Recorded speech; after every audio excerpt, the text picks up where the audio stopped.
Hey everybody, Nick Espinosa, your chief security fanatic here. Don't forget to subscribe. And today, we got to talk about San Francisco because they keep bleeding tech companies and their mayor is not a fan. Now, Maxwell Zeff of TechCrunch had a really good write-up on this, and here's what's going on. We're going to be talking about San Francisco's mayor, Daniel Lurie, because he wants to bring his city back to the good old days. Now, he's convincing tech leaders who often pitch utopian ideals of their own, he's pitching them on how they can actually help deliver this. Now, according to Lurie, basically during the Strictly VC event this past Thursday night, quote, "I'm a mayor that is picking up the phone and calling CEOs. I'm calling entrepreneurs and saying, how can we keep you here or how can we get you back?"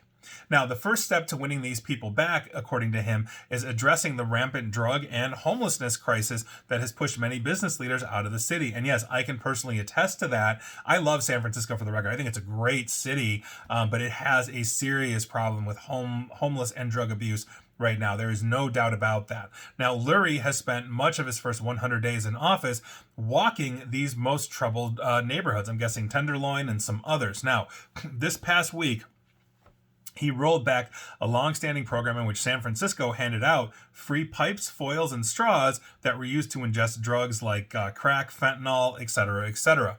And so what they're calling common sense policies, and basically he's called that during his 2024 mayoral campaign, is largely being championed by the tech leaders that he is essentially communicating with. Ryan Peterson, for example, the CEO of Flexport, walked off stage at Strictly VC while basically Lurie, the mayor, was walking on, and he yelled to Lurie, "Thanks for cleaning up the city a bit."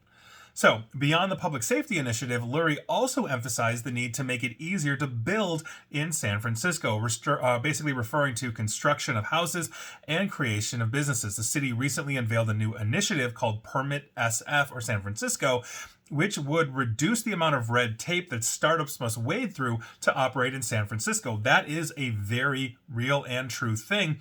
And it's not just San Francisco. There's a lot of red tape in California as well. Look at the high-speed rail they were going to build. It's been going on for like 20 years. It took them like over a decade just to get permits.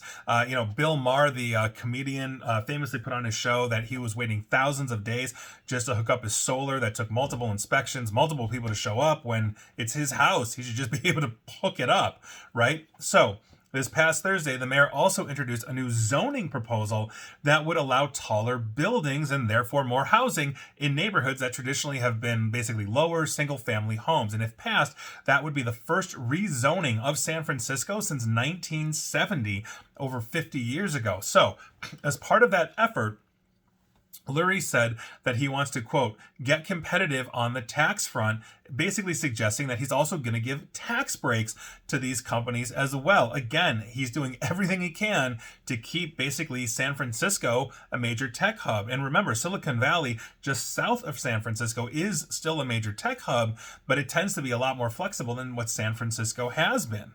So San Francisco soon will be, apparently. So the San Francisco mayor also said he's already working with the city's leading AI companies to build more offices and hold more conferences in the city. I'll be at the RSA conference in San Francisco at the end of April, beginning of May, and hopefully it'll be a little less homelessy.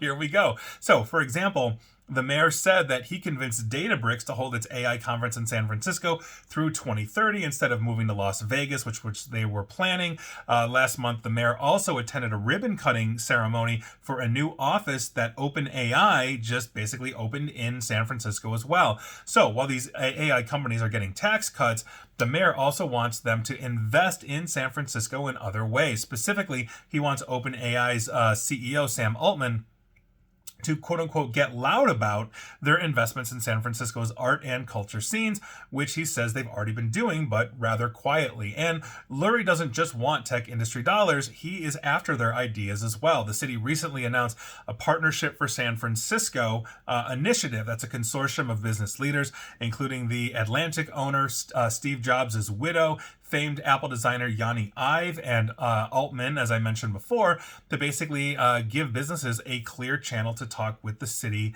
with City Hall. And so all of this seems like it is really good. The mayor seems like he's really putting his money where his mouth is and making San Francisco more palatable. I don't know how you really get past right now the homelessness and the amount of drugs and all that, not to mention the countless videos when they decriminalized any kind of theft. I think it was like under $800 or $900, and we'd see videos of people just running in and stealing everything, to the point where I think it was Walgreens or CVS completely pulled out of the city proper. And so if he is able to really clean this up and bring this back and make San Francisco safe again, in a way it hasn't been in a while, I think this is just nothing but fantastic. I love the city, and I love to see that these things are happening. And so best of luck to you, Mayor Lurie, and I hope you do it. And please like, share, follow me here on Facebook and Twitter, Nick AESP. And please feel free to subscribe to me at YouTube as well. And as always, stay safe, stay online, and please attempt to stay private and secure. Take care.